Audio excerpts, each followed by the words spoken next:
Welcome to Blizzard Fire. We hope this video helps fire up your solution.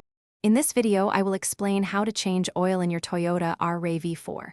First, gather your essential tools, including a wrench, an oil filter wrench, and a drain pan.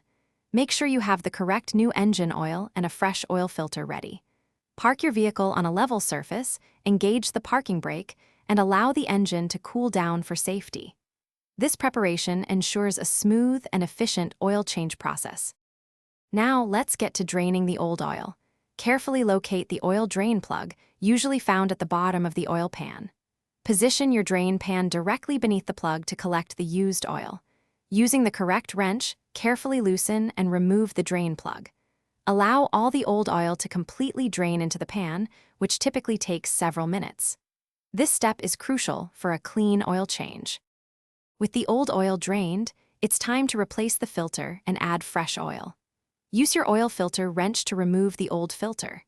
Before installing the new one, apply a thin layer of new engine oil to its rubber gasket. Hand tighten the new filter until snug, then give it about 1/4 to 1/2 more turn.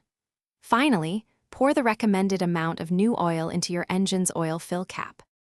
For the final steps, securely reinstall the drain plug and clean up any spilled oil. Start your engine and let it run for a minute or two, then turn it off and check for any leaks around the new filter and drain plug. After a few minutes, check your oil dipstick. Add more oil if needed to reach the full mark. Remember to check the description for a link to the Echo Dot smart speaker and other great deals. Properly dispose of your used oil at an approved recycling center. Thanks for watching. If you found this helpful, don't forget to like and subscribe.